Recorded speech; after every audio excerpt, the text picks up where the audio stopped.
আসসালামু আলাইকুম রহমতুল্লাহ। ওয়ালাইকুম আসসালাম। তাহলে আমারে শোনা যাচ্ছে, শুধু একবার বলেন, তারপর আমি শুরু করে দিচ্ছি। জি, শোনা যাচ্ছে। আচ্ছা, আজকে আমরা দুইটা ক্লাস করব। মডিউল 2 অ্যাসেসিং রিস্ক, আর মডিউল 3 হইলো মানে কন্ট্রোলিং রিস্ক। ওয়ার্ক প্লেসে এটা খুবই গুরুত্বপূর্ণ একটা জিনিস। ওয়ার্ক প্লেস এরকম একটা জিনিস, ওখানে যদি একজন সেফটি অফিসার, 100 জন সেফটি অফিসার থাকে, অথবা 100 জন ইঞ্জিনিয়ার থাকে, অথবা 100 জন ম্যানেজার থাকে, সবাই ডকুমেন্ট করতে পারে না। অনেকেই আছে পুরো লাইফও সাইডে থাকতে হয়, ডকুমেন্ট করতে পারে না, এই জন্য সাইডে থাকতে হয়।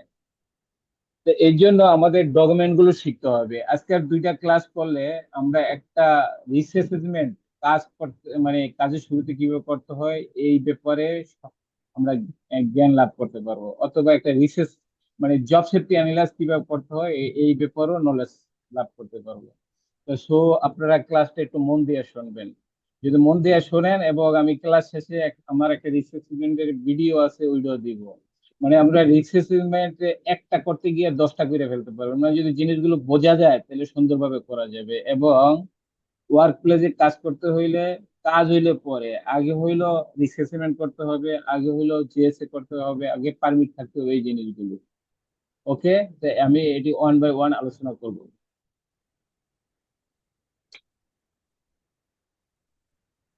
তো আমি বলতে চাচ্ছি রিস্ক সম্বন্ধে। What is risk? রিস্কটা বোঝার আগে রিস্কটা নিজের মতো করে বুঝতে হবে।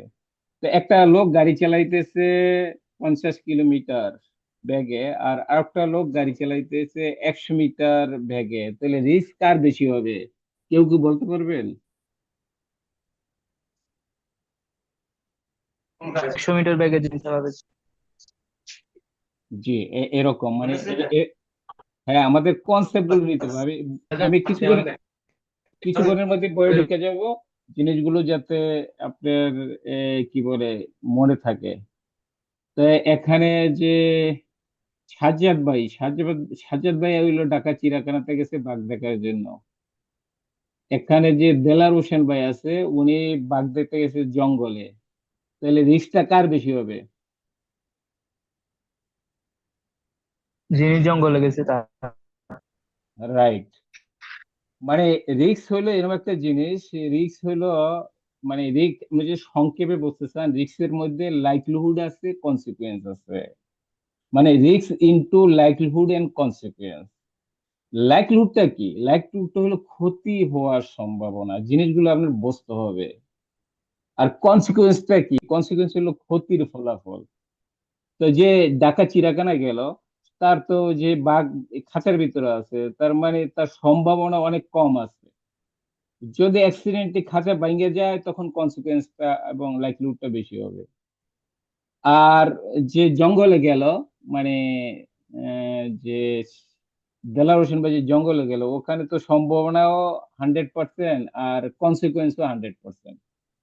এই জন্য এইভাবে আমাদের রিস্কটা বুঝতে হবে। তাহলে এখানে এক নম্বর হলো রিস্কটা কি, এটা আমরা বুঝবো। রিস্কের মধ্যে দুইটা জিনিস আছে, যে লাইকলিহুড আছে, মানে লাইকলিহুড আবার মানে সম্ভাবনা আবার 5 ধরনের হইতে পারে, এই জিনিসগুলো আমরা আলোচনা করব পরে। এবং ক্ষতির পরিমাণ এটাও 5 ধরনের হইতে পারে, এই জিনিসটা আলোচনা করব। তারপর 2 নম্বর হলো what is a risk assessment. এই রিস্ক অ্যাসেসমেন্টও আমরা কি আলোচনা করব। কাজের শুরুতে আগে রিস্ক অ্যাসেসমেন্ট থাকতে হয়, পরে কাজ করতে হয়। এবং রিস্ক অ্যাসেসমেন্টটা যে আছে, এটা আমরা কিভাবে ক্যারি আউট করব, এই জিনিসটা হইলো আমাদের জানতে হবে। এখন চলেন আমরা আহ মানে আসল বুকের মধ্যে যাইতে চেষ্টা করি। এখানে বলছে risk is the part of every life.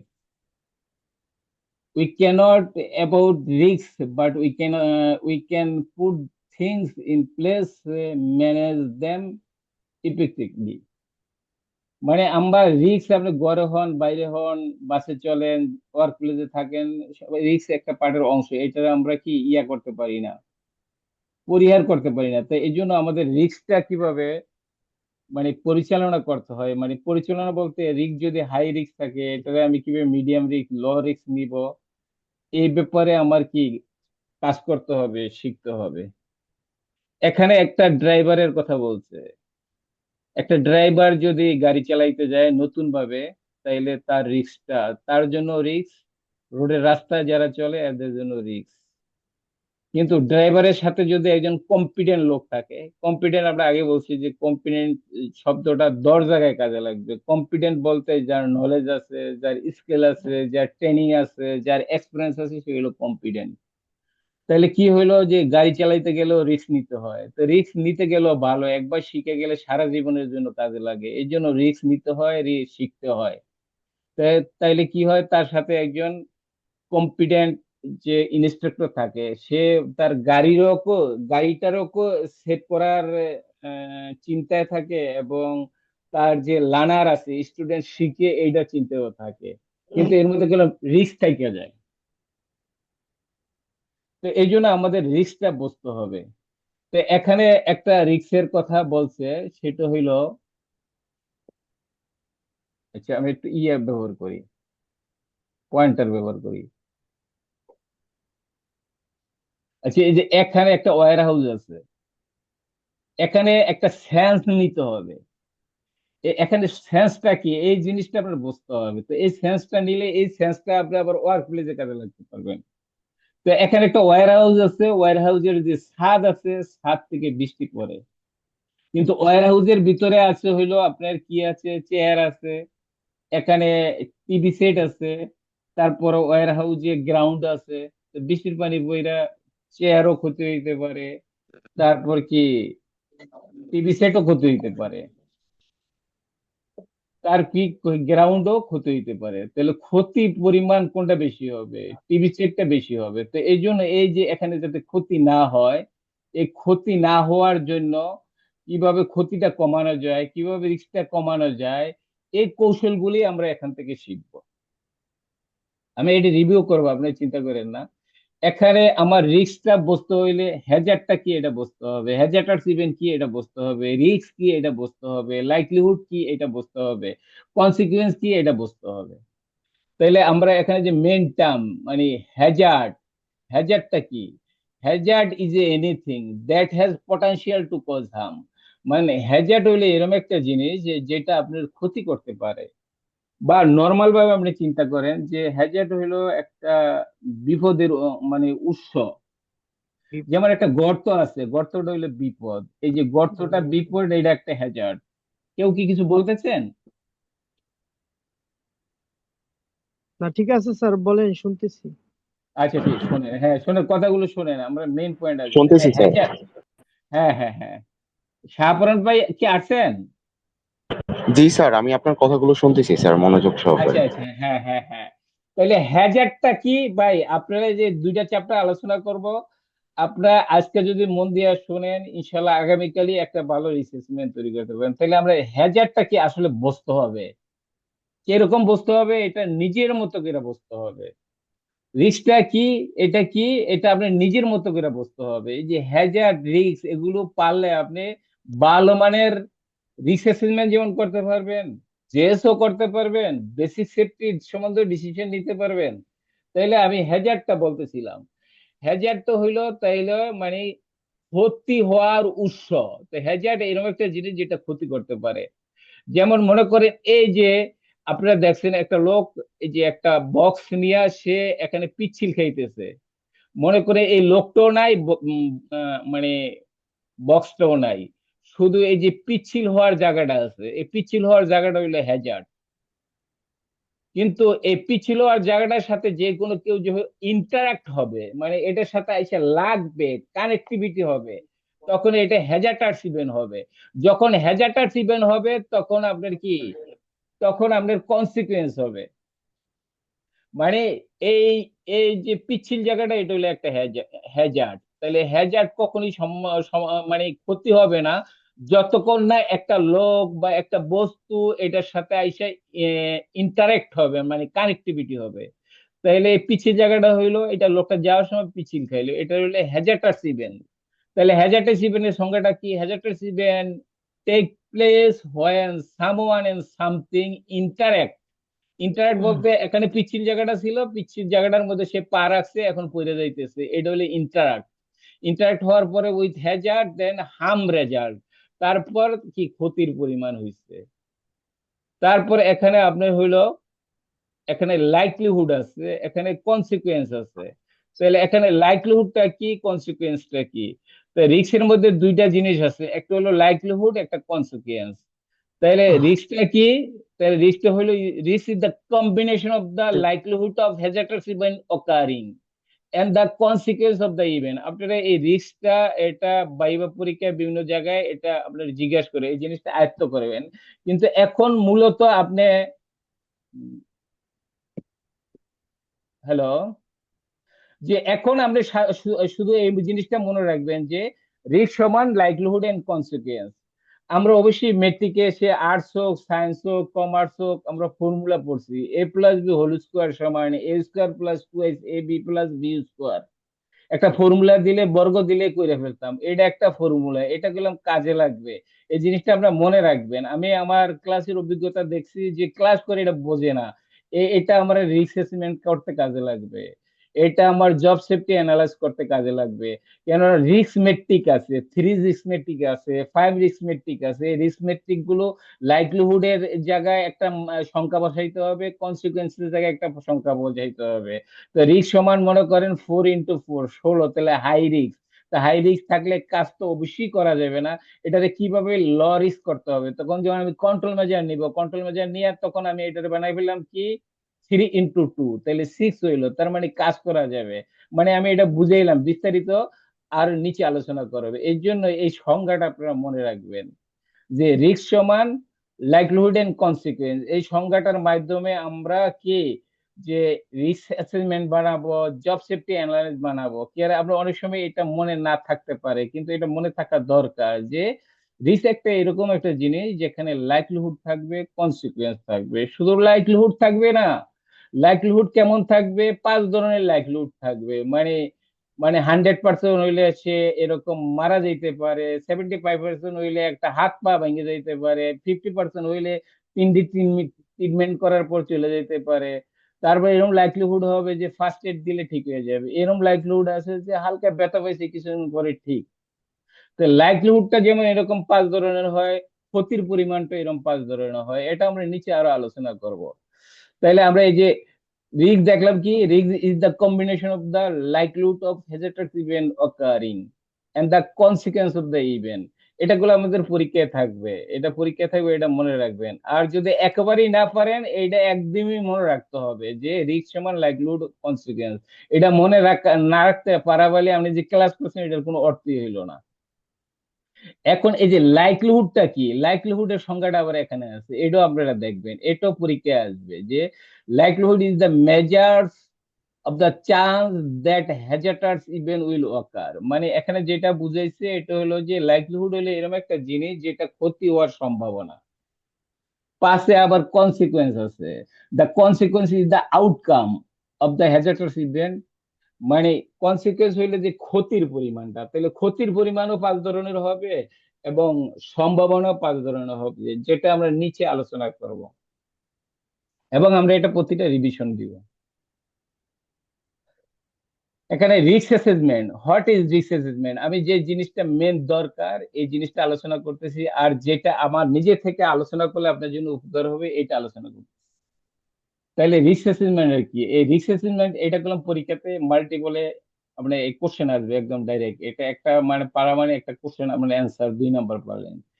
এই রিস্ক অ্যাসেসমেন্টের সংজ্ঞা বিভিন্ন ভাবে হয়, এখানে অ্যাকর্ডিং টু আইস অনুসারে যেহেতু আমরা পরীক্ষা দিতে হবে, এই পরীক্ষা অনুসারে এইটাই জানবেন। A risk assessment is a careful examination of anything in your workplace, in your work না প্লেস হইয়া in our workplace হবে, that could cause people to suffer injury in health and when they are work। মানে risk assessment এরকম একটা জিনিস হবে যেখানে high risk থাকবে, সেখানে হাই রিস্ক থাকলে ওইটারে আমি কন্ট্রোল মেজার নিয়ে এটার সেফ সেফ ওয়ার্ক এরিয়া বুঝাবো, যে জিনিসটা করলে আমার ওয়ার্ক যে ইনজুরি হবে, ইন হেলথ হবে, সেটা থেকে সে বাঁচতে পারবে। এই জন্য আমাদের রিস্ক অ্যাসেসমেন্টটা করতে হবে, রিস্ক অ্যাসেসমেন্টটা জানতে হবে, রিস্ক অ্যাসেসমেন্টের যে 5টা স্টেপ আছে এটা একদম ক্লিয়ার হইতে হবে। এই রিস্ক অ্যাসেসমেন্টের 5টা ক্লিয়ার যে এটার মাধ্যমে জানতে পারলে আমি হ্যাজারটা আইডেন্টিফাই করতে পারবো, কে ক্ষতি হইলো, কিভাবে ক্ষতি হইলো, এবং যে ক্ষতি হইলো এখানে রিস্কের পরিমাণ কি ছিল। রিস্কের পরিমাণ হাই থাকলে এটারে আমি কিভাবে মিডিয়ামে নিব, মিডিয়াম থাকলে আমি কিভাবে লতে নিব, এই জিনিসগুলো আমাদের মেন ফোকাস আনতে হবে। এখানে রিস্ক অ্যাসেসমেন্ট সম্বন্ধে বলছে, এই জিনিসগুলো আপনি মনে রাখবেন। Risk assessment enable you to, মানে রিস্ক অ্যাসেসমেন্টটা কি করে, tell whether you are doing enough to protect your workforce and other from harm. মানে এখানে এটা বলছে যে ওয়ার্কফোর্স বলতে পুরা যে আমি যে সাইডে কাজ করবে কোম্পানির লোককে কম্বাইন্ড বুঝাইছে, এবং অন্যদের আদার্স ফ্রম হাব মানে ওখানে যে ইকুইপমেন্ট থাকতে পারে, ওখানে ফকলিফট থাকতে পারে, ওখানে সিজার লিফট থাকতে পারে, ওখানে কেরিন থাকতে পারে, ওখানে স্ক্যাফোল্ডিং থাকতে পারে। তাইলে রিস্ক অ্যাসেসমেন্টটা এরকম একটা জিনিস যেটা শুধু ওয়ার্কফোর্সকেই সেভ করে না, সে এরকম ইকুইপমেন্টকেও সেভ করে, সেফটি অফিসারও সেভ করে, ওয়ার্কারও সেভ করে। এই জিনিসগুলো আমরা বুঝতে হবে। এখানে বলছে for example you are providing enough training, information, personal protective equipment and health surveillance. এখানে রিস্ক অ্যাসেসমেন্ট যে আমি করলাম, এটা রিস্ক অ্যাসেসমেন্ট উপর ট্রেনিং দিতে হবে, ইনফরমেশন করতে হবে, এবং পার্সোনাল প্রোটেক্টিভ ইকুইপমেন্ট দিতে হবে, এটা তার রাইট। তার পিপি দিতে হবে, তার মাথাকে ঠিক রাখার জন্য হেলমেট দিতে হবে, কান যদি আওয়াজ আসে কানকে ঠিক করার জন্য তার ইয়ারমাপ দিতে হবে। সে কোন কোম্পানি এটার জন্য বোঝার জন্য সেফটি বেস পড়তে হবে, সেফটি শো পড়তে হবে, ম্যানুয়াল হ্যান্ডলিং করলে তার এই যে কি পড়তে হবে, হ্যান্ড গ্লোভস পড়তে হবে, এই জিনিসগুলো নিয়ে আপনি নিয়ে আসতে হবে। তারপর এখানে বলছে যে mid your legal requirement, all employers and self-employment people have a legal obligation to carry out risk assessment।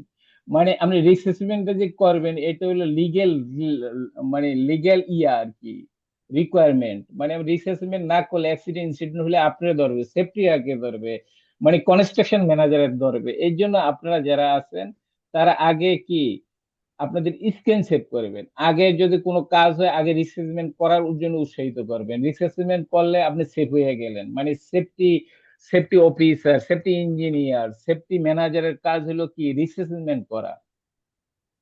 তো রিস্ক অ্যাসেসমেন্ট করলে আপনি অ্যাক্সিডেন্টের জবাবদিহি করতে, এই যে দেখেন আমি রিস্ক অ্যাসেসমেন্ট করছি, রিস্ক অ্যাসেসমেন্টের উপর আমি টুল বক্স করছি। নট অনলি দ্যাট, আমি তাদের ট্রেনিং দিছি, শুধু ট্রেনিং দেই নাই, ইনফরমেশন দিছি, রিস্ক অ্যাসেসমেন্ট থেকে রিস্ক থেকে বাঁচার জন্য তারে আমি পিপি দিছি। এই জিনিসগুলো আপনি করতে পারবেন।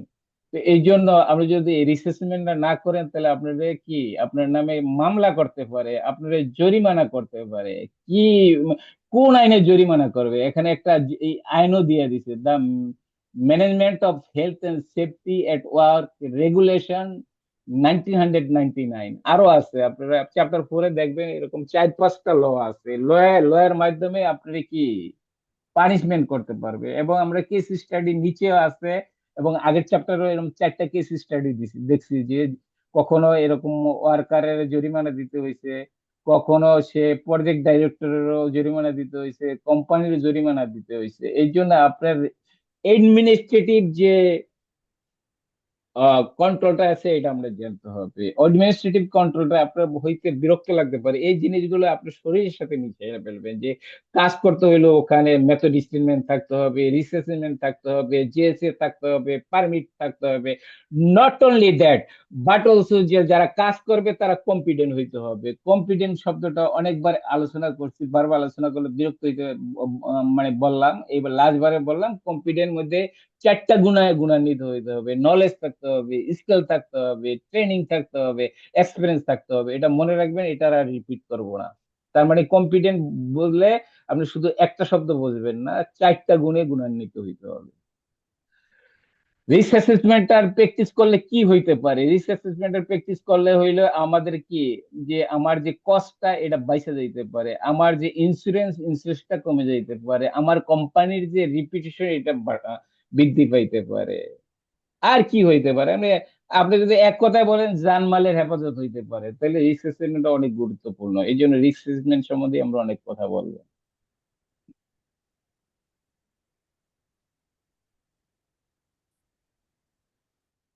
আচ্ছা,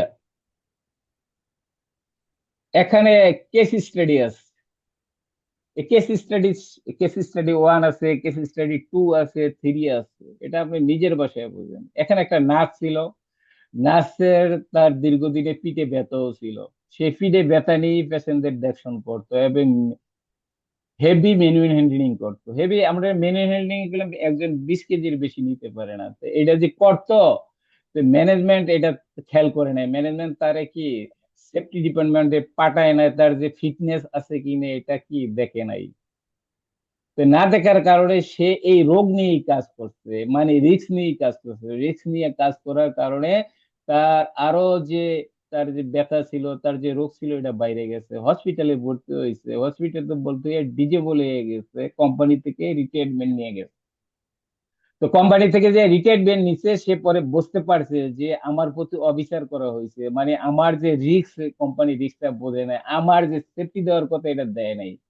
সে তার যে নিয়োগ কর্মকর্তার কাছে সে কমপ্লেইন করছে। নিয়োগ কর্মকর্তা পরে বুঝতে পারছে যে আসলে সে কাজটা ঠিক করে নাই। এই জন্য তার কি এখানে 16,000 পাউন্ড জরিমানা দিতে হয়েছে। এবং এটা কোর্টে গেছে, কোর্টেও গিয়া বিচার বিশ্লেষণ করে দেখা হয়েছে যে তার যে একটা কাজ যে করে, ম্যানেজিং করে, লোকজন এক জায়গা থেকে এক জায়গায় নেয়, এটা রিস্ক অ্যাসেসমেন্ট হওয়া দরকার ছিল। তার রিস্কটা, তার যে রিস্ক ছিল, তার যে ট্রিটমেন্ট করা দরকার ছিল, এটা যে নিয়োগ কর্মকর্তা এটা ভুল করছে। এটা করলাম শুধু নিয়োগ কর্মকর্তার মধ্যেই বাতায় না, এটা করলাম সেফটি অফিসার উপরও বাতায়, এটা করলাম সেফটি ইঞ্জিনিয়ারের উপরও বাতায়। তো এই জন্য আমার কোনো রিস্ক থাকলে সেখানে ওই রিস্কে থাকলে ওইটা ফাইন্ড আউট করতে হবে আগে, রিস্কটা রিমুভ করতে হবে, রিস্কটা চিহ্নিত করতে হবে, কন্ট্রোল মেজার নিতে হবে, কাজ করতে হবে। এই কেস স্টাডি দিয়ে এইটাই বুঝাইছে যে আপনি কখনো কৌশল অবলম্বন করবেন না, রিস্ক নিয়ে কাজ করবেন না। কেস স্টাডি 2, কেস স্টাডি 2 তে বলছে যে এখানে একটা কিচেন ডিজাইনার ম্যানুফ্যাকচারিং কোম্পানি আছে। সে ওয়ার্কফোর্স সম্বন্ধে আগে ততটা সচেতন ছিল না বা চিন্তা করে নাই, কিন্তু এখন সে কি, he want to get them involve all aspect of the business, weekly meeting now cover everything including risk. এখন সে চিন্তা করছে যে বিজনেসের যত জিনিস আছে আমার ওয়ার্কফোর্সের সাথে, যে উইকলি মিটিং হবে, উইকলি মিটিং এর সাথে সবকিছু তো আলোচনা করবই, এবং ঝুঁকি নিয়ে কাজ করব না। এবং সে ওরা নিজে চিন্তা করলো যে আসলে আমাদের ঝুঁকি নিয়ে কথা বলা দরকার, এবং আমাদের যে পটেনশিয়াল হ্যাজার্ড আছে এটা নিয়ে চিন্তা করা দরকার। তো সবচেয়ে ভাগ্যের ব্যাপার হবে যে আসলে ম্যানেজমেন্ট যদি সেফটি নিয়ে চিন্তা করে, তাহলে সেফটি কমপ্লায়েন্স করা কলম অনেক সহজ হয়। এটা সেফটি সেফটি অফিসারের জন্য সহজ হয়, এটা ওয়ার্কারের জন্য সহজ হয়। কিন্তু ম্যানেজমেন্টের যদি গাফিলতি থাকে সেই ক্ষেত্রে কি কষ্ট হয়ে যায়। তাইলে এখানে দেখলো যে যখন ম্যানেজমেন্ট সচেতন হইলো, 16 মাস পরে, 16 মাস কাজ করলো, একটা ইনজুরি, একটা সিঙ্গেল ইনজুরি হইলো না।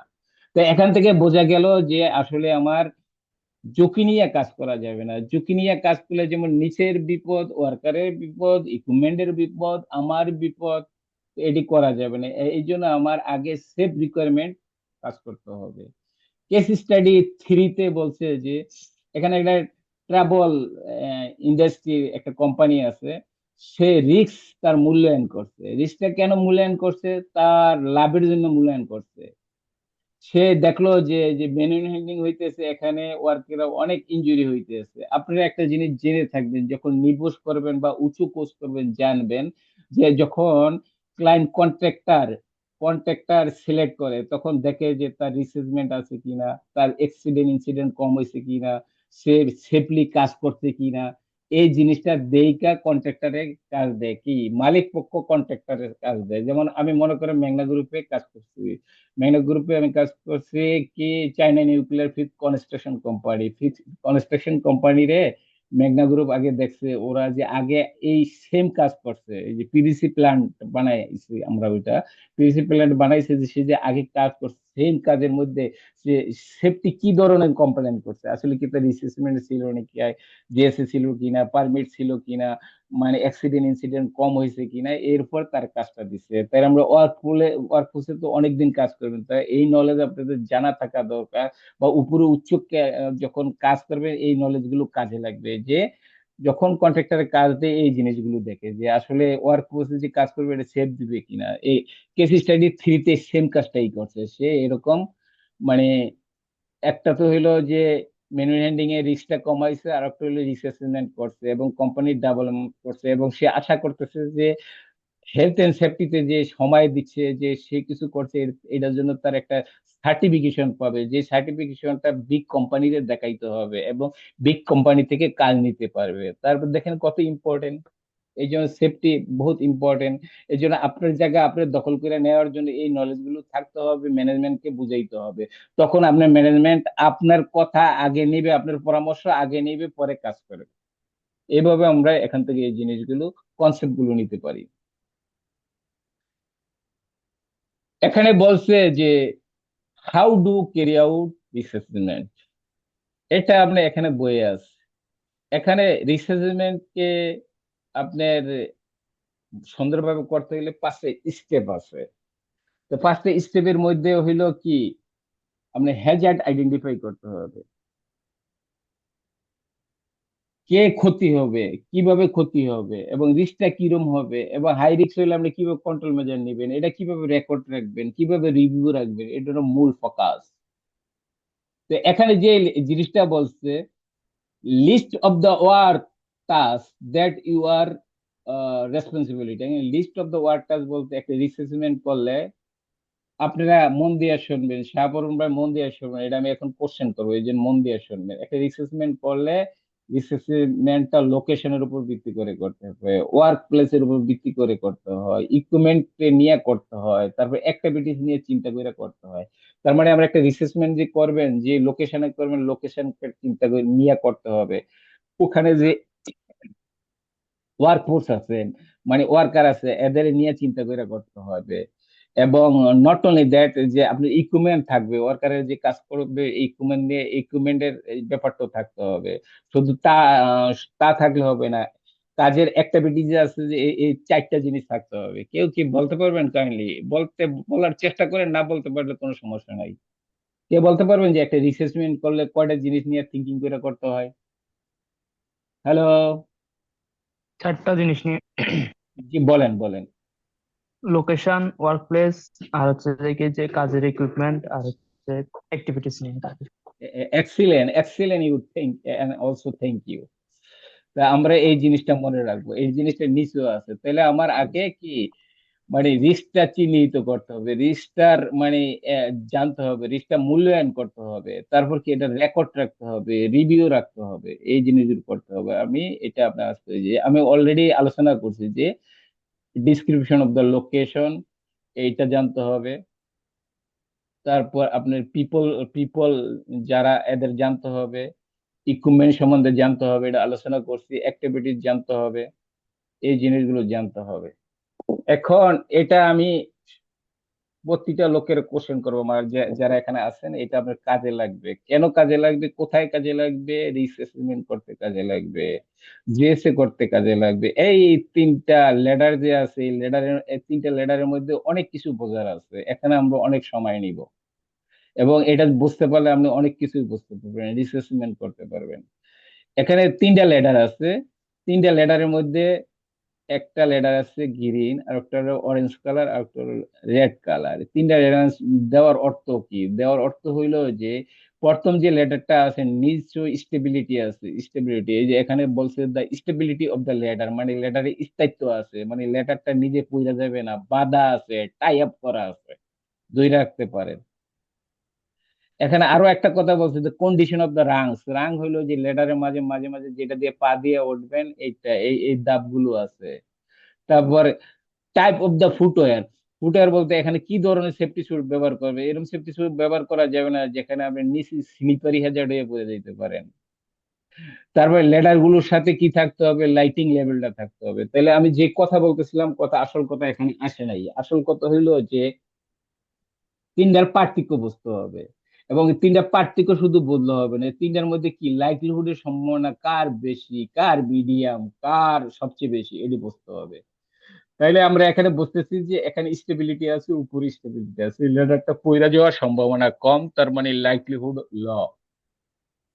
যে অরেঞ্জ কালার যে লেটারটা আছে উপরেও বাঁধা নাই নিচেও বাঁধা নাই আবার সামান্য পিচ্ছিল আছে, এই লেটারটা তো নিজেই পড়ে যাওয়ার সম্ভাবনা আছে আর লোক তো পড়ে যাবে, তার মানে এটার লাইকলিহুড সম্ভাবনা পড়ে যাওয়ার সম্ভাবনা মিডিয়াম। আর এটা উপরেও বাধা নাই নিচেও বাধা নাই আবার পিচ্ছিল আছে আবার রাংস নাই, রাংস এই স্টেপে এইটা নাই, তাহলে এটা পড়ে যাওয়ার কি সম্ভাবনা আরো বেশি। তাইলে আমরা একটা জিনিস এখানে বুঝতে পারতেছি যে লাইকলিহুডের সম্ভাবনা কম হইলে কনসিকুয়েন্সও কম হবে। এখান থেকে গেলাম পইরা যাবে, পইরা গেলে সে কনসিকুয়েন্স কম হবে। আর আরেকটা জিনিস হলো লেডার যদি হয় 1.8 মিটার হয় তাহলে সে ফুল বডি হার্নেস করবে, এখানে 100% টাই আপ করবে। তাহলে কি দাঁড়াইলো আমার, যদি এখানে যদি আমি কন্ট্রোল মেজার বেশি নিছি এই জন্য আমার লাইকলিহুডের পরিমাণটা ল হইলো এখানে, মানে মিডিয়াম থাকার কারণে লাইকলিহুডটা মিডিয়াম হইলো এখানে। আরো মানে রানস নাই তার উপরে নাই, তাহলে কি আমার সম্ভাবনা বেশি। মনে রাখবেন সম্ভাবনা বেশি হইলে ক্ষতির পরিমাণ বেশি হবে, সম্ভাবনা মিডিয়াম হইলে ক্ষতির পরিমাণ মিডিয়াম হবে, এবং সম্ভাবনা যদি ল হয় ক্ষতির পরিমাণ ল হবে। এটা নিচে আমরা আসতেছি এবং এটার অনেক আলোচনাও করব।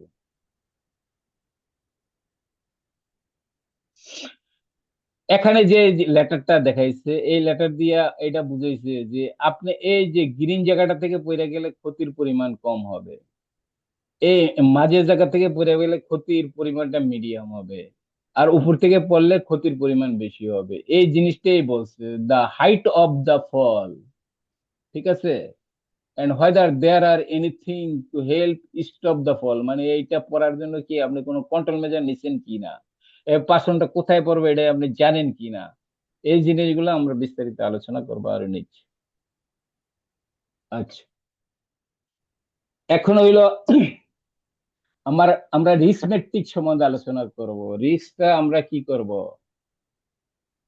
রিস্কটা বুঝবো কিভাবে। আচ্ছা, রিস্ক মেট্রিক তিন ধরনের হয়, 3 রিস্ক মেট্রিক হয়, 5 রিস্ক মেট্রিক হয়, 10 রিস্ক মেট্রিক হয়। আমাদের এখানে বইয়ে দুই ধরনের রিস্মেট্রিক আছে, 3 রিস্মেট্রিক আছে, 3 রিস্মেট্রিক আছে, 5 রিস্মেট্রিক আছে। আমরা 5 রিস্মেট্রিকটা বেশি আলোচনা করব। এখানে আমরা যে পড়ে আসছিলাম একটা সংজ্ঞা, আমি বলছিলাম যে এ প্লাস বি হোল স্কয়ার সমান এ square plus two A B plus B square. এখানে রিস্কের সংজ্ঞা হইলো কি, রিস্ক সমান লাইকলি ইনটু কনসিকুয়েন্স। তাহলে আমরা এইভাবে এই নাম্বারিং রিস্ক মেট্রিকের মাধ্যমে নাম্বারটা বার করব। আমি এ দিয়ে এই মানে লাইকলিহুড দিয়া কনসিকুয়েন্সের গুণ করব। এককে এক, এক হয়ে গেল, দুইকে দুই, তিনকে তিন, তার মানে এই যে এখানে এটা হইয়া কি, এইভাবে আমি বাইর করব। কি বাইর করতেছি, কিসের মাধ্যমে বাইর করতেছি, আমি জানি রিস্ক সমান লাইকলিহুড এন্ড কনসিকুয়েন্স, ওই ফর্মুলার মাধ্যমে বাইর করতেছি। তারপরে আবার দুই দিয়া গুণকে, দুইকে দুই, দুই দোকানে চার, তিন দোকানে ছয়। তারপর আমি তিন দিয়া যদি বলি, তিন ও কে তিন, তিন দোকানে ছয়, তিন ত্রিকা নয়, এটা দিয়ে আমি এই জিনিসটা বুঝাইলাম যে এক থেকে দুই যদি হয় তাহলে এটা অ্যাকসেপ্টেবল। এর এর বেশি হইলে আমার কন্ট্রোল মেজার নিতে হবে, পরে কাজ করতে হবে। থ্রি থেকে চার হইলে টলারেবল, টলারেবল হইলে এটা করা যায়, কিন্তু আপনি বললেন যে ঠিক আছে এটা করো, এখানে যেন সেফটি অথবা কনস্ট্রাকশন সুপারভাইজার বা ইঞ্জিনিয়ার অল টাইম ইয়া করে, সুপারভিশন করে। আর থ্রি রিস্ক মেট্রিকে যদি 6 থেকে 9 হয় এটা অ্যাকসেপ্টেবল না, এটারে কি কাজ বন্ধ করে দিতে হবে, পরে কাজ করতে হবে। উদাহরণস্বরূপ আমি গতকাল একটা উদাহরণ বলছিলাম, এই উদাহরণগুলো আপনারা মনে রাখবেন। একটা উদাহরণ নিয়ে ওটার মতো 4টা উদাহরণ তৈরি করে নিলাম। গ্রাইন্ডিং মেশিন, গ্রাইন্ডিং মেশিনে সে কাজ করতেছে, গ্রাইন্ডিং মেশিন যে কাভার আছে, কাভার মানে ডিস্কের উপর যে একটা কাভার থাকে, কাভার নাই। তারপর যে হ্যান্ডেল থাকবে ধরবে, হ্যান্ডেলও নাই, তার মানে এটা হাই রিস্ক।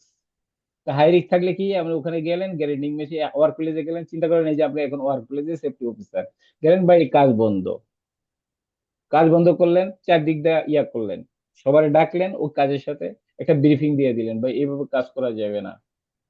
আপনি বলে দিলেন, অবজারভেশন দিলেন, ছবি নিলেন। সবচেয়ে ভালো হয় সেফটি অফিসারদের যদি আপনি হ্যাকমত থাকে, কথা বলতে হবে না, আনসেফ এক আনসেফ মানে কন্ডিশন দেখলে একটা ছবি নিয়ে নিবেন। আর আপনি হইলো হাই, মানে হাই সুপ্রিম পাওয়ার, আপনি সবার ছবি নিতে পারবেন, প্রজেক্ট ম্যানেজারের ছবি নিতে পারবেন, আপনি যে কোনো কাছে ছবি নিতে পারবেন। একজন থানায় যেমন একজন ওসি থাকে, অথবা মানে আরো উপরে থাকে, সে যদি সৎ থাকে, আর যে এখানে যদি কিছু অসৎ লোক থাকে, তারা যেমন ভয়ে বিতে থাকে, তারা অনেক ইয়ে করে। তো এই জন্য একটা সেফটি অফিসার যদি সে সব রুল এন্ড রেগুলেশন থাকে, ওখানে যদি কমপ্লায়েন্সটা ঠিক মতো থাকে, ওখানে যদি ম্যানেজমেন্ট তার সাথে থাকে, তাহলে সেফটি অফিসার, সেফটি ইঞ্জিনিয়ার সবাই ভয় পাবে। তার ইজ্জত আবরুর কারণে হইলো ভয় পাবে। সে হেলমেট পরছে, চেন স্টেপ পরে নাই, হোক সে মানে মানে প্রজেক্ট ম্যানেজার, আমি ছবি পড়াইলেন, সে আইসা আপনার সরি বলতে বাধ্য হবে। সে বলবে যে আমি পরবর্তীতে এটা করব না। এটা আপনার রাইট আছে, এটা আপনার পাওয়ার আছে, এটাই সেফটি রুল এন্ড রেগুলেশনে কাভার করে। তাইলে আপনার গ্যারান্টি মেশিনটা বন্ধ করে দিলেন, ব্রিফিং দিলেন, গার্ড লাগাইলো, তারপর কাভার লাগাইলো, কাজ করলো, সেফলি কাজ করলো। এই যে এরকম হাই রিস্ক হইলে এরকম স্টপ করে দিতে হবে।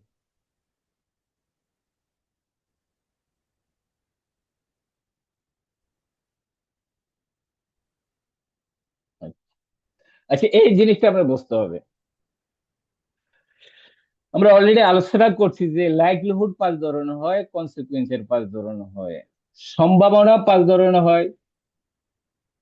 হ্যালো, শাহপরান ভাই। হ্যাঁ, শাহপরান ভাই, বোঝা যায়, আমার শোনা যায়?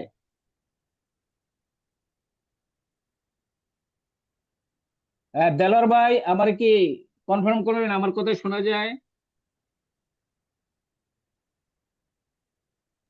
হ্যালো।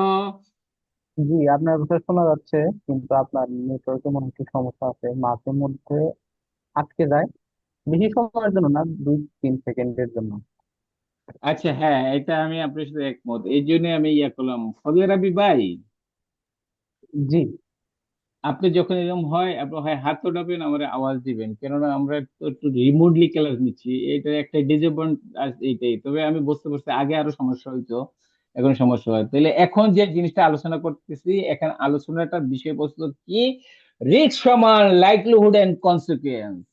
তাই এখানে আমরা দেখতেছি কনসিকুয়েন্সও পাঁচ ধরনের আছে, লাইকলিহুডও পাঁচ পাঁচ ধরনের আছে। তাহলে আপনাদের মনে রাখার জন্য আমি বলছি, আমার একটা টেকনিক আছে, এই টেকনিকটা মনে রাখবেন, এইভাবে আপনি মনে কম রাখতে পারবেন।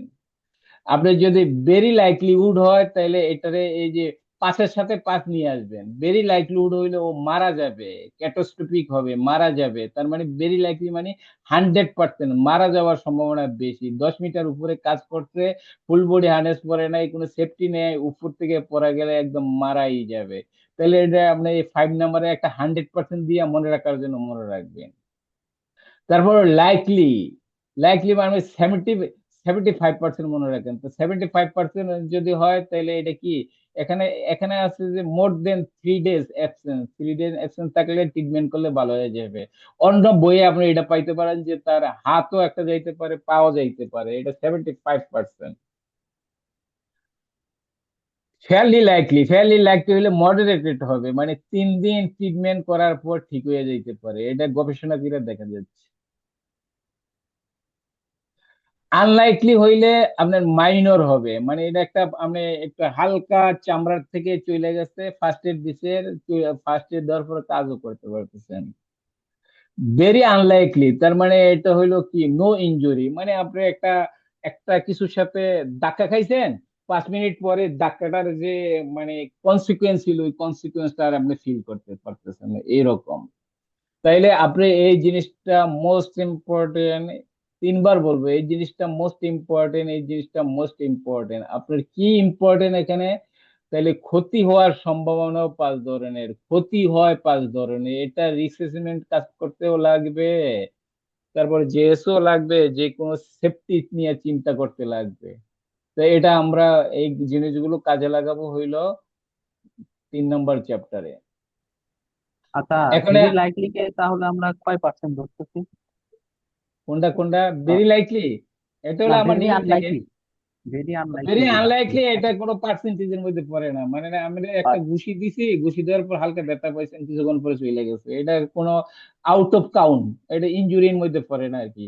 আর বাকিগুলো ইনজুরি মানে ইয়া কনসিকুয়েন্সের মধ্যে পড়ে। মানে একটা উস্টা খাইছেন, কিছুক্ষণ ব্যথা পড়লে পরে ঠিক হয়ে গেল, এটা এই জন্য জি, এটা বুঝছি। ইনজুরি, এটা ইয়া না আর কি। ঠিক আছে, বুঝতে পারছেন তো না? জি, বুঝতে পারছি। আচ্ছা, এখানে ওই যে ওই জিনিসটাই ওইটা ছিল। এই যে এখানে দেখেন 5 × 5 মেট্রিক, এই জিনিসগুলো কাজে লাগবে। এটা গুণ করবেন, কোন ফর্মুলায় গুণ করবেন? আমরা এই ফর্মুলায় গুণ করবো, আমি দেখাই নিয়ে আসতেছি। এটা আপনি মনে রাখতে হবে, না হলে আবার বুঝবেন না। এই জিনিসটা মনে রাখতে হবে ভাই। কোনটা? সবাই বলেন তো, রিস্ক সমান লাইকলিহুড এন্ড কনসিকুয়েন্স, একজন করে বলেন তো। রিস্ক সমান লাইভলিহুড এন্ড কনসিকুয়েন্স। হ্যাঁ, আর রিস্ক কি equal to livelihood and consequence. Shahpuran ভাই বলছেন? শাহপুরান ভাই মনে হয় চলে গেছে না? আছেন? আর সাফরন ভাইকে তো দেখতেছি না। আচ্ছা ঠিক আছে, সমস্যা নাই, উনি এটা দেখে নিবে। তা আমরা যে এডি করে বলতেছি, কি বলতেছি এটা আমার বুঝতে হবে, না বুঝলে তো হবে না। তার মানে এই সংজ্ঞার মাধ্যমে করলে আমরা এডি করতেছি, এই যে এই জিনিসটা, এই যে এটা। তার মানে ওই যে রিস্ক সমান লাইকলিহুড এন্ড কনসিকুয়েন্স, তাহলে আমি এখন ইয়া দিয়া গুণ করবো, এক দিয়া, মানে লাইকলিহুড এর কনসিকুয়েন্স দিয়া গুণ করলে যে রেজাল্ট হবে ওইটা হইলো রিস্ক। আর তাহলে এক ওকে এক, দুই ওকে দুই, তিন ওকে তিন, চার ওকে চার, পাঁচ ওকে পাঁচ। আমি এইভাবে বলার অর্থ হইলো যাতে আপনার মনে থাকে, এরকম 2 দিয়া গুণ করবেন 10 হয়ে যাবে, 3 দিয়া গুণ করলে 15 হয়ে যাবে, 4 দিয়া গুণ করলে 20 হয়ে যাবে, 5 দিয়া গুণ করলে 25 হয়ে যাবে। তার মানে এটা 5 × 5 রিসমেট্রিক, এটাই বেশি ব্যবহৃত হয়। 3 রিসমেট্রিক আছে, 5 রিসমেট্রিক আছে, 10 রিসমেট্রিক আছে, আপনারা 5 রিসমেট্রিকটাই ব্যবহার করবে। তাহলে এখানে বলছে, কেউ কি কিছু বলতেছিলেন? হ্যালো? আচ্ছা, তাহলে 1 থেকে 4 হলে এটা অ্যাকসেপ্টেবল, মানে 1 থেকে 4 হলে অ্যাকসেপ্টেবল, এর উপর হলে এরকম প্রতিটা কিছু নিতে হবে। আর যদি 5 থেকে 9 হয় তাহলে কি, লোক to improve the next review, আপনি লিখে দিলেন যে আপনি রিস্ক অ্যাসেসমেন্টে পারমিট টু ওয়ার্কে লিখে দিলেন যে আপনি এই জিনিস ইমপ্রুভ করতে হবে, বারবারলি বলে দিলেন। আর 10 থেকে 16 হইলে এটা টলারেবল, কিন্তু আপনি এটার একদম টাইম, ডেডিকেট টাইম দিয়ে দিলেন, এর মধ্যে যদি না হয় কাজ বন্ধ করে দিব। আর 17 থেকে 25 হইলে একদম আনএক্সেপ্টেবল, এটা হাই রিস্ক, একদম কাজ বন্ধ করে দিবেন, স্টপ দ্য ওয়ার্ক। এটা স্টপ দ্য ওয়ার্ক, এটা কিন্তু এরকম না, এটা আপনারা যখন বড় কোর্স করবেন, নিবুস করবেন, জানবেন, ওখানে একটা লই আছে, ইন্টারন্যাশনাল লেবার ল আছে, ওই ল অনুসারে আপনি কাজ বন্ধ করে দিতে পারবেন, এবং ওয়ার্কারে বলতে হবে যে আমি কাজ করব না। এই জন্য এটা আমার বুঝতে হবে। তার মানে আমার মূল বিষয়বস্তু কি হইলো, হাই রিস্ক থাকলে আমরা এটারে কি মিডিয়াম রিস্ক নিব, মিডিয়াম রিস্ক থাকলে আমরা র ল রিস্ক নিব। এই জিনিসটা 3 নম্বরে গিয়ে আমরা হাতে কলমে করব, 3 নম্বর চ্যাপ্টারে গিয়ে। তারপর আমার কি, এটা রেকর্ড রাখতে হবে, রিসেপশন যে করছি রেকর্ড রাখতে হবে, রিসেপশনটা কে করছে এর নাম থাকতে হবে, কখন করছে এটা করতে হবে, কোন ডেটে করছে এটা করতে হবে, লোকেশনের উপর ভিত্তি করে করছে, পিপল এর উপর ভিত্তি করে করছে, ইকুইপমেন্টের উপর ভিত্তি করে করছে, অ্যাক্টিভিটির উপর ভিত্তি করে বলছে, যেটা আমি অলরেডি আলোচনা করছি। আপনাদের একটা কথা বলবো, এখন আপনারা এটা রিপিট করবেন, যে একটা রিসেসমেন্ট 6 মাস পর পর রিভিউ হইতে পারে, 1 বছর পর পর রিভিউ হইতে পারে। ফজর রাব্বি ভাই এটা এই কথাটা রিপিট করেন তো, দেলোয়ার ভাই, সাজ্জাদ ভাই বলেন তো, রিসেসমেন্টটা কয়দিন পর পর রিভিউ হইতে পারে? 6 মাস পর পর পর রিভিউ পর হতে হতে পারে, পারে। 1 বছর পর পর রিভিউ হতে পারে। এই তো হইলো। আর ইন কেজ অফ ইমার্জেন্সি যদি ওয়ার্ক প্লেস ইকুইপমেন্ট চেঞ্জ হয়ে যায়, সেই ক্ষেত্রে আরো ফ্রিকুয়েন্টলি হইতে পারে, এটা মনে রাখবেন। তাইলে কি, আমি রিসেসমেন্ট করলাম, রিসেসমেন্টটার ডকুমেন্ট রাখলাম, এই যে রেকর্ড ইউর ফাইন্ডিং, এখানে আমি ডকুমেন্ট রাখলেন। তারপর আবার যদি এই এই কোনো আপনার ইয়া পান, অডিট করতে গিয়ে ইন্সপেকশন করতে কোনো ফাইন্ডিং পান, তখন আবার এটা রিভিউ করতে হবে। এই রিসেসমেন্টটা আমি আজকে একটা টাস্ক দিব, আমার একটা রিসেসমেন্টের ভিডিও আছে, এটা আমি আজকে ক্লাসের পর দিয়ে দিব, আপনারা রিসেসমেন্টটা করবেন। এটা হইলো এই কোর্সের মূল ফোকাস। আর মাল্টিপল আমি যেভাবে পড়াইছি আপনারা সাইডে সাইডে পেয়ে যাবেন। এই রিস্ক অ্যাসেসমেন্টটা সুন্দরভাবে করবেন। রিস্ক অ্যাসেসমেন্টটা করলে আপনার অনেক জায়গায় কাজ করবে। No risk assessment no work, no JSA no work, no permit no work, এই কথাগুলো আমরা ওয়ার্ক প্লেসে জানবেন। আমি এটা হাতে কলমে দেখাবো। একটা গাড়ি চলতে আছে, একটা গাড়ি যদি আমি এটা আগেই বলছি, যদি 60 মিটারে চলে আর 100 মিটারে চলে, রিস্ক কার বেশি হবে?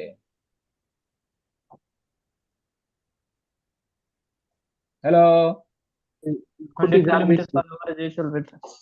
এই যে গাড়ি চালাইতে গেল কি আপনার রিস্ক শিখতে হবে, রিস্ক পরিচালনা করে শিখতে হবে। রিস্ক পরিচালনা করে গাড়ি চালাইলে সে গাড়ি যে চালাইলো এই চালানোটা তার এই কাজটা তার সারা জীবনে কাজে লাগবে। তাই আমরা এই চ্যাপ্টারে, আগের চ্যাপ্টারে খালি বলছি রিস্ক কি, লাইকলিহুড কি, কনসিকুয়েন্স কি, হ্যাজার্ড কি, রিস্ক অ্যাসেসমেন্ট কি।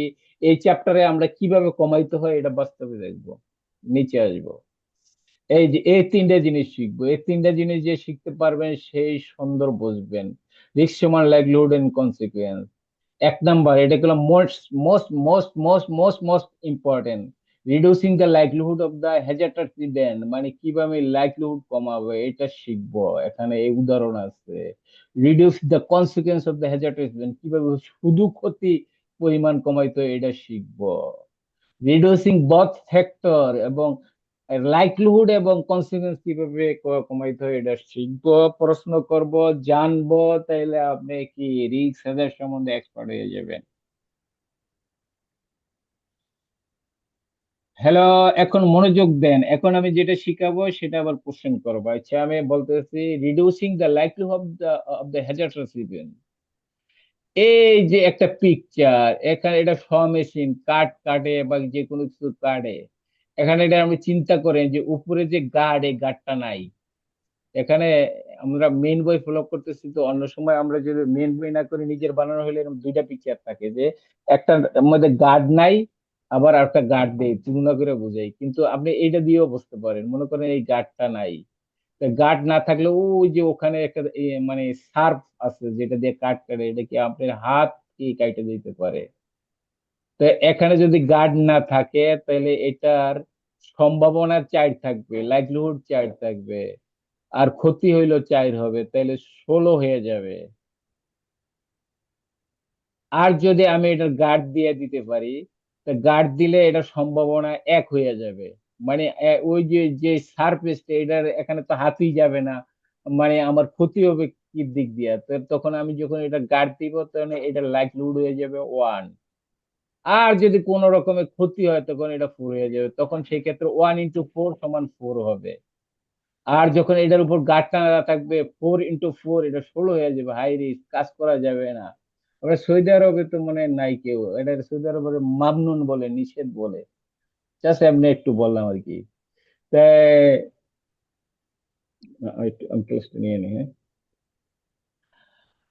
তাহলে এখানে আমারে বলতে হবে ভাই, এটা হইলো মূল জিনিস। কে বলবেন আগে বলেন, এখানে কি বলছেন, নাইলে আমি এটা আরো 10 বার বলবো।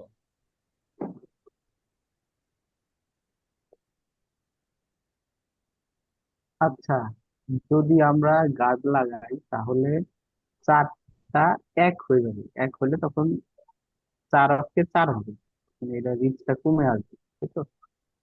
এখন এই লাইভলিহুডের 4টা এক হবে না কনসিকুয়েন্সের 4টা এক?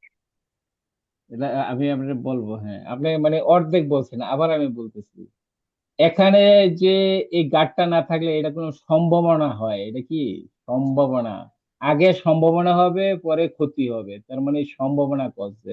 তার মানে এই গার্ডটা না থাকলে এখানে কি সম্ভাবনাও 4 থাকবে, ক্ষতিও 4 থাকবে, ক্ষতির পরিমাণও 4 থাকবে। তাহলে আমার যে রিস্ক সমান লাইকলিহুড এন্ড কনসিকুয়েন্স এটা 16 হবে। আগে এই কথা বলবেন যে এটা গার্ড নাই, আমি ধরে নিলাম এটা গাইড নাই, তাহলে এটার ক্ষতির পরিমাণও 4 হবে, মানে লাইভলিহুডও 4 হবে, কনসিকুয়েন্সও 4 হবে। 16 হইলে কখনই কাজ করা যাবে না। তাহলে এজ এ সেফটি অফিসার আপনি চিন্তা করলেন গার্ড লাগাও, তো গার্ড লাগাইলে এখন লাইভলিহুডটা কমছে, তাহলে মানে লাইভলিহুড হয়ে গেছে 1, আর কনসিকুয়েন্স তো আগের 4-এর 4ই রয়েছে। তাহলে আগে ছিল 4 × 4, এখানে 1 × 4 হয়ে গেছে।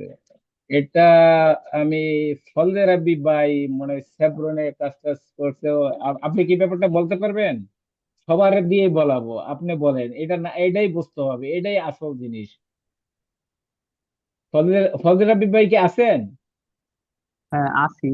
প্রশ্নটা আরেকবার যদি একটু করতেন ভালো হতো। আচ্ছা, হ্যাঁ, প্রশ্নটা হইলো যে এই যে এটা দেখছেন এখানে যে একটা শ মেশিন আছে, হ্যাঁ, দেখতে পাচ্ছি এরকম একটা গার্ড আছে আমি। কিন্তু এটা গার্ড নাই, এটা চিন্তা করেন।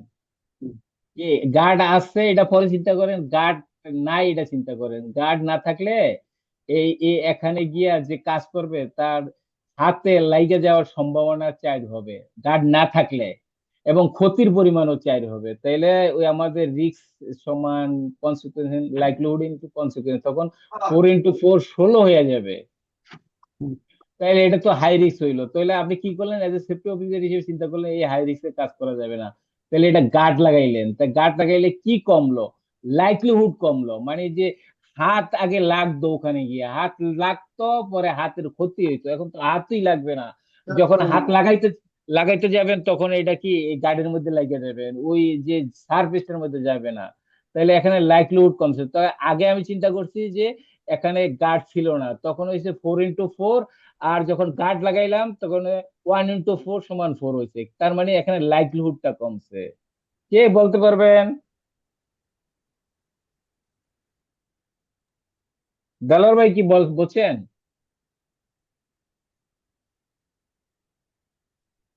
জি, বুঝতে পারছি।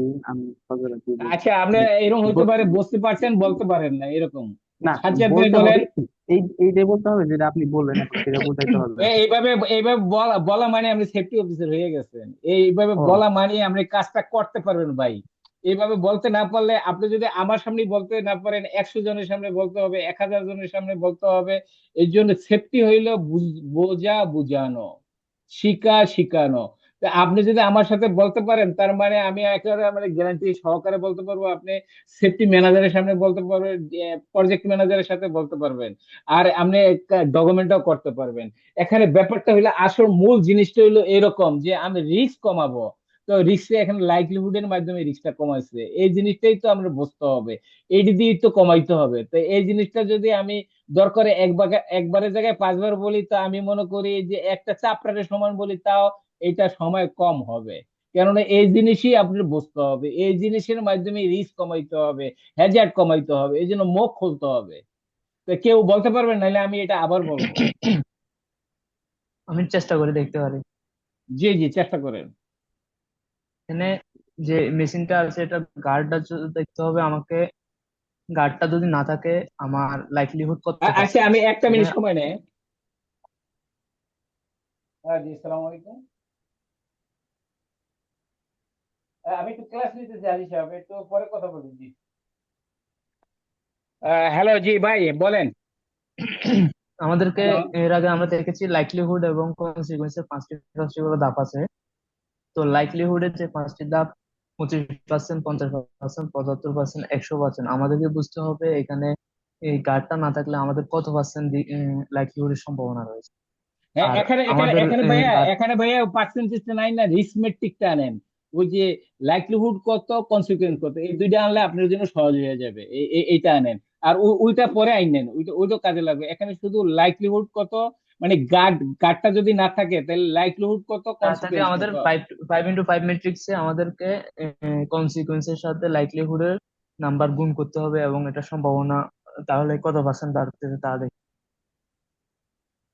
আচ্ছা, এখানে আপনি মনে করেন সবকিছু ভুলে যান, এখানে আমারে বলেন এখানে লাইকলিহুড কত, এখানে যদি গার্ড না থাকে চার লাইকলিহুড পার্সেন্ট কত, কনসিকুয়েন্স কত?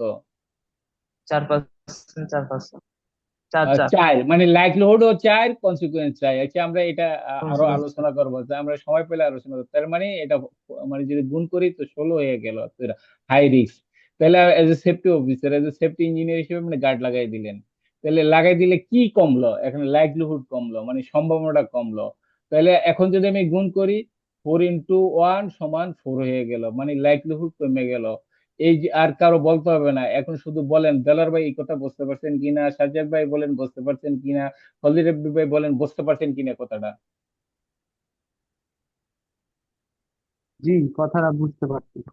আচ্ছা, আপনার নতুন তো কথাটা বুঝতে পারছেন, হয়তো ব্যাখ্যা করতে পারেন না, ইনশাল্লাহ পারবেন। সাজ্জাদ ভাই বুঝতে পারছেন? জি, বুঝতে পারছি। দেলার ভাই বুঝতে পারছেন?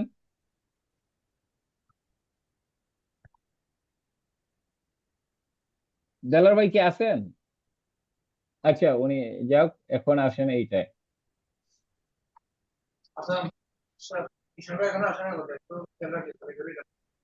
আচ্ছা, এই যে ভাই, এই পিকচারটা দেখছেন? এই যে পিকচারটা পেইন্ট করতেছে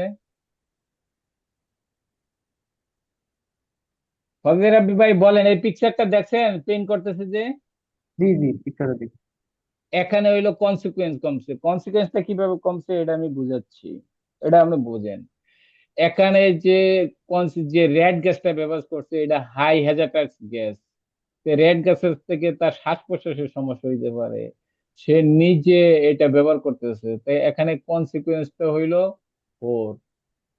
আর এখানে সম্ভাবনাটা হইলো 3, এটা ধরে নিচ্ছে। তো এইভাবে কাজ করা যাবে না। তো এখানে লাইকলি সম্ভাবনা হইলো 3, আর কনসিকুয়েন্স হইলো 4। তো এইটারে আমি মনে করেন এই রেড এর জায়গায় এরকম সবুজ লাগাবো, তাইলে যে হ্যাজার্ডাস যে ইয়া ছিল সাবস্টেন্সটা, এটা তখন কনসিকুয়েন্স 2 হয়ে যাবে। তো এটা 2 হয়ে যাবে যদি আমি গ্রিন দেই, তাহলে এখন কনসিকুয়েন্স রেড ধরলে হইলো 4 হবে, আর গ্রিন ধরলে হইলে 2 হবে। তার তার মানে আমার কনসিকুয়েন্সটা কমে যাবে। তাহলে আমি যদি রেড হয় তাহলে লাইকলিহুড হইলো 3, আর কনসিকুয়েন্স হইলো 4, তাহলে 12 হয়ে যাবে।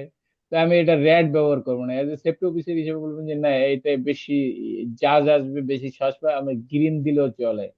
তখন আপনার এই 4 এর জায়গায় 2 হয়ে যাবে কনসিকুয়েন্স, আর লাইকলিহুডটা তো ঠিকই থেকে যাবে। তখন এটা কি 2 2 into 6 হয়ে যাবে। এই কথাটা কি বুঝতে পারছেন? আবার একটু বললে ভালো হতো।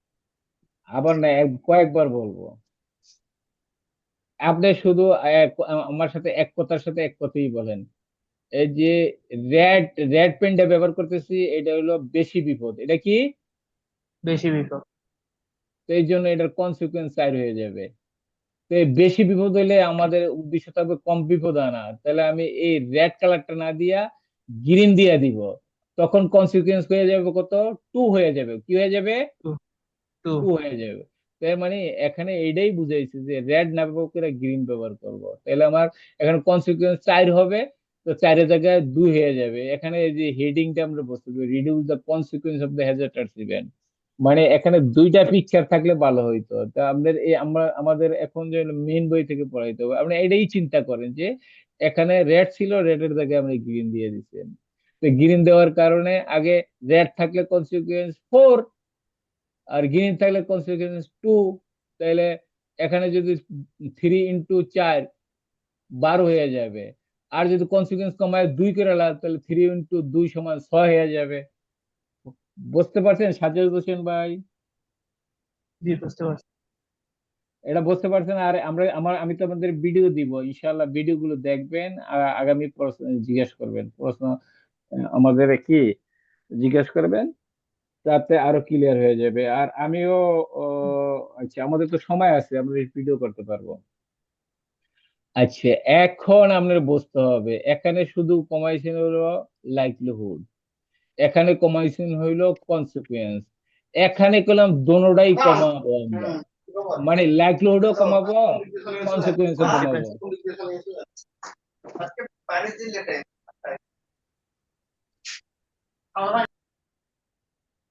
হ্যালো, কে কথা বলে ভাই? না, ওই সাজ্জাদ ভাইয়ের আর কি ইউজ করতে হয়তো ভুলে গেছিল, ফার্স্টে শব্দ ছিল আচ্ছা, আর কোন কি। কোনো সমস্যা নাই, সমস্যা নাই, হইতেই পারে। আচ্ছা ভাই, এখানে একটা বোঝার ব্যাপার আছে।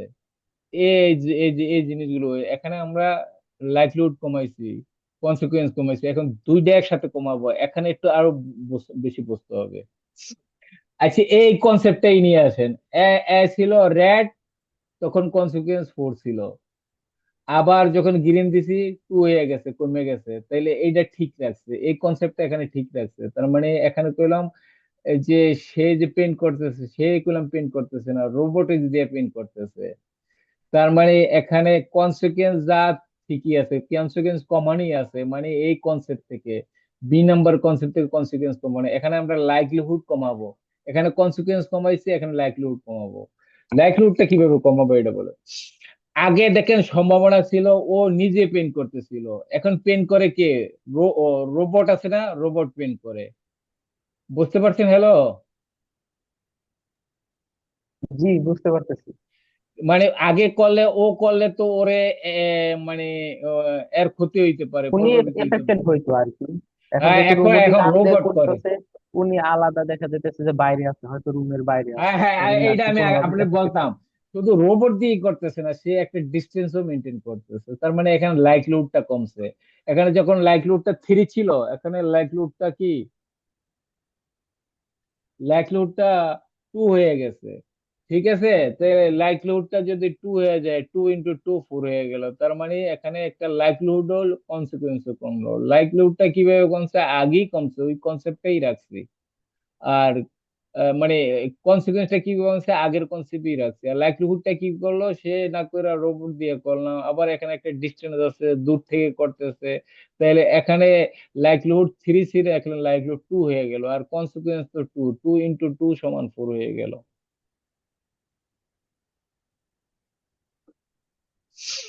আচ্ছা, এটা একটা প্রশ্ন থাকবে আপনার, এটা মনে রাখেন, রেসিডিয়াল রিস্ক কি, এটা একটা প্রশ্ন থাকবে। এই প্রশ্নটা থাকলে আপনি এখনই পারলেন যে আপনি সব কন্ট্রোল মেজার নিলেন, সব কিছু নিলেন, তারপরে যদি রিস্ক ফাঁকে ফুঁকে থাকে, তাকে এটা রেসিডিয়াল রিস্ক বলে। Hierarchy of risk control, most most important. এটা সম্বন্ধে আমি প্রথম দিন বলছি, আজকেও বলি, নিজের ভাষায় বুঝেন। আচ্ছা, আবার আবার এখান থেকে বুঝাই।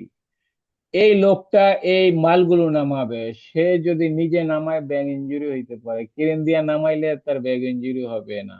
এই যে এলিমিনেশন করলাম, আমরা রিস্কটা কমাইলাম।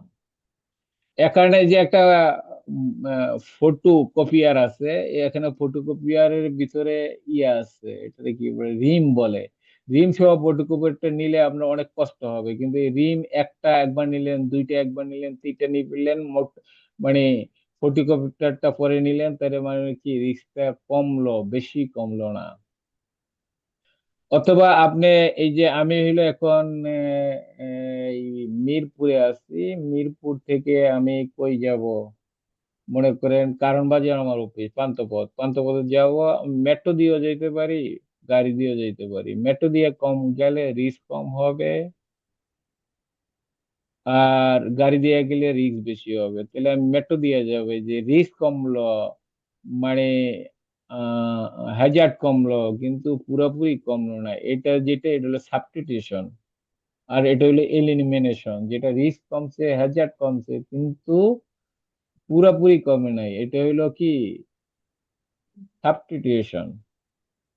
ইঞ্জিনিয়ারিং কন্ট্রোল, ইঞ্জিনিয়ারিং কন্ট্রোলে মনে রাখবেন যে গ্যারান্ডিং মেশিন উদাহরণ দিছি, এটা একটা ইঞ্জিনিয়ারিং কন্ট্রোল। অথবা এখানে একটা গাড়ি পার্কিং এর জায়গা আছে, কেমিক্যাল রাখারও জায়গা আছে, এই যে আলাদা আলাদা সেপারেশন করে রাখা, সেপারেশন করে রাখা, ডিস্টেন্স করে রাখা, একজনের আরেকজনের কাছে না আসে, এটা হলো ইঞ্জিনিয়ারিং কন্ট্রোল। অথবা এখানে একটা সারফেস আছে, সারফেসটা আগে গার্ডেড করছে, পরে হাত রাখছে, এই যে হাত তারে গার্ডের মাধ্যমে দূরে রাখে, এটা হলো ইঞ্জিনিয়ারিং কন্ট্রোল। এটা হলো safe system of work. Safe system of work সম্বন্ধে আপনাদের বিস্তারিত বলছি, এখনো বলবো, মনে রাখবেন। বলার পর কি আপনারা বলবেন, এটা আপনার ইন্টারভিউতে কাজে লাগবে, ওয়ার্ক প্লেসে কাজে লাগবে। সেফ সিস্টেম অফ ওয়ার্ক হলো মেথড স্টেটমেন্ট থাকতে হবে, রিস্ক থাকতে হবে, পারমিট টু ওয়ার্ক থাকতে হবে। নট অনলি দেখ, যে ওয়ার্কার কাজ করবে সে কম্পিটেন্ট হইতে হবে। কম্পিটেন্টের ব্যাপারটা আর বিস্তারিত বলবো না, কম্পিটেন্টের চারটা জিনিস আছে। নট অনলি দ্যাট, তোর সাইনেজ থাকতে হবে। ইউলো কালার থাকলে এটা সতর্কতা বুঝাবে, রেড সাইন হইলে বিপদ বুঝাইবে, গ্রিন সাইন হইলে এক্সেস বুঝাবে, ব্লু সাইন হইলে বাধ্যতামূলক বুঝাবে, যেমন হ্যাঁ এই হেলমেট পরা বাধ্যতামূলক, সেফটি শো, সেফটি এটা। আর এখানে এটা বুঝাইছে যে এরকম ড্রিল মেশিন কাজ করলে বেশি কোনো একজনে করতে পারে না, অল্টারনেটিভ একজন করতে হবে। পার্সোনাল প্রোটেক্টিভ ইকুইপমেন্ট, এটা আমরা বলছি, আগের ক্লাসে বলছি। হেলমেট পরে মাথাকে রক্ষা করবে, হেলমেট পরলে আপনি যখন টুল বক্স মিটিং এ যাবেন, আমি আজকে থেকে বলে দিই, এটা আমরা কখনো সুযোগ পেলে দেখবেন। মানে টুল বক্স মিটিং, যে সকালে যে মিটিংটা করে, বলবেন যে হেলমেট পরছেন, চেন স্টেপ পরছেন, চেন স্টেপ যখন চেক করবেন দেখবেন যে অর্ধেক লোকই পরে না, ইভেন ম্যানেজারও অনেক সময় পরে না। এটা আপনি ওদের পরানো বাধ্য করতে পারবেন। আমরা যে, আমি সেফটি ম্যানেজার ছিলাম হোন্ডা বক্সের, আমরা কি করতাম জানেন? বেজ মিটিং দেওয়ার পর এই যে আমি বলতেছি শোনেন, সেফটি হেলমেট, হাত মানে হাত দিয়ে হেলমেটের এখানে দিত, তাহলে চেন যখন হেলমেটের হাত দিত চেন স্ট্রিপ না খুললে তো দেখা যেত। তারপর সেফটি শু, হ্যান্ড গ্লোভস, বডি হার্নেস, এটি একজনে বলতো আর আরেকজনে গায়ে হাত দিয়ে চেক করে দেখতো। আপনারা এডি করবেন, এটি ভালো প্র্যাকটিস। এটা আমরা ইয়াতে করতাম, ওই যে থার্ড টার্মিনাল যে করলাম, এখানে আমি জিঙ্গময় ছিলাম আর হুন্দাই মবস্ত ছিলাম। এই জিনিসগুলো করো, তাহলে আমার কি হেলমেট পরলে চেন স্টেপ পড়তে হবে, সাউন্ড হইলে ইয়ারমাপ পড়তে হবে, ম্যানুয়াল হ্যান্ডলিং করলে হ্যান্ড গ্লোভস পড়তে হবে, হঠাৎ কাজ করলে ডাবল সেফটি গুলো পড়তে হবে, সেফটি মানে গ্লাসও পড়তে হবে, ফেস শিল্ডও পড়তে হবে। তারপর অ্যাপ্রন যদি ওয়েল্ডিং অ্যাপ্রন না হয় তাহলে আপনি বেশ সেফটি বেশি অ্যাপ্রন পরবে যাতে স্পার্কটা আপনার সাথে না লাগে, সেফটি সব পড়তে হবে। এই পার্সোনাল প্রোটেক্টিভ ইকুইপমেন্ট গুলো কাজ করতে হবে, এইভাবে আপনার বুঝতে হবে।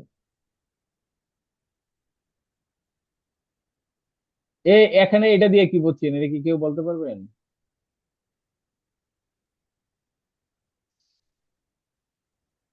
সাজ্জাদ ভাই, স্যার, আপনারা কি আছেন? এই যে লোকটা যে বসা আছে, এটা কি আনসেফ আনসেফ কন্ডিশন না সেফ, এটা বলেন।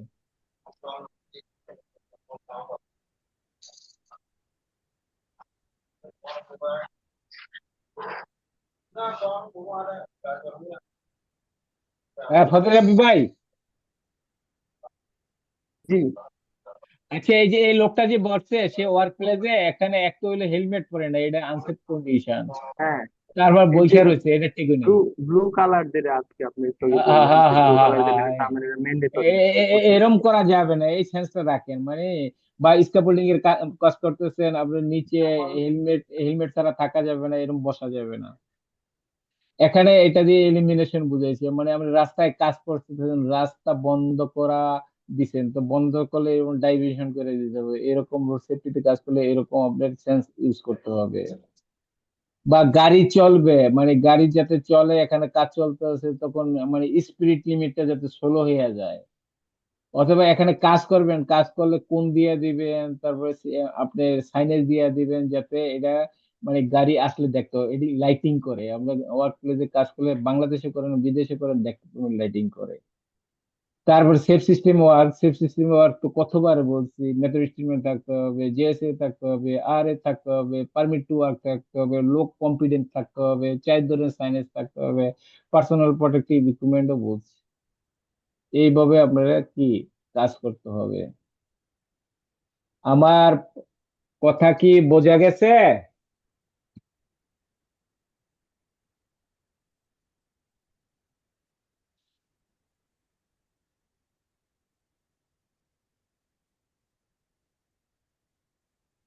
হজর রাব্বি ভাই,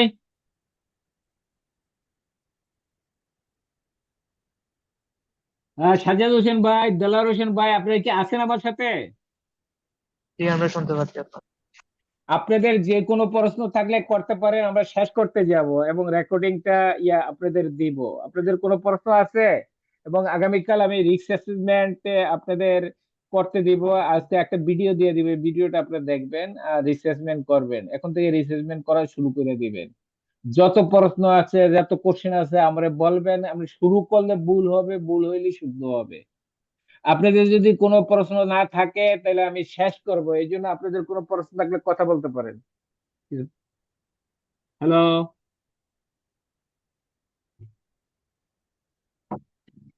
হ্যালো। হ্যাঁ, ফজর রাব্বি ভাই, আপনার কোনো কোশ্চেন আছে? আমি সরি, আসলে আমি 2 মিনিটের জন্য ডিসকানেক্ট হয়ে গেছিলাম, আমার নেটের সমস্যা হচ্ছিল। আমি ওই এসএস ও পর্যন্ত আর কি শুনছি, তারপরে আমি শুনিনি। বলেন। আচ্ছা, আমি আমি আপনি শুনবেন, কালকে প্রশ্ন থাকলে বলবেন, আর যদি কোশ্চেন থাকে, আপনি যদি এই পর্যন্ত যতটুকু শুনছেন এর মধ্যে যদি কোশ্চেন থাকে বলেন, আমি এটা ওইটা রিপিট করবো, এই জন্য আর কি। না, যতটুকু বুঝাইছেন খুব ভালোভাবে বুঝতে পারছি। হয়তো বলে বুঝাইতে পারি নাই, কিন্তু আমি বুঝতে পারছি। এটা এত ইজি না, বইলা বুঝে নেবে যে আপনি যতটুকু পারছেন অনেক সুন্দর পারছেন, এটি বুঝতে হইলে একটু আপনি ভিডিওটা কয়েকবার দেখলে পারবেন, আর কালকে আমার সাথে আলোচনা করবেন। সাজাদ ভাই, আপনার কোনো প্রশ্ন আছে? না স্যার, অবশ্যই। আচ্ছা, আর আপনি কইলাম আমারে কথা দিছিলেন যে আপনি আমারে জ্বালাবেন, কোশ্চেন করবেন, কিছুই করেন নাই। তার মানে আপনি করলাম স্টাডি করবেন, আমার প্রশ্ন করবেন, আমি আপনি ইয়া করলাম। দেলাওয়ার হোসেন ভাই, আপনার কোনো প্রশ্ন আছে?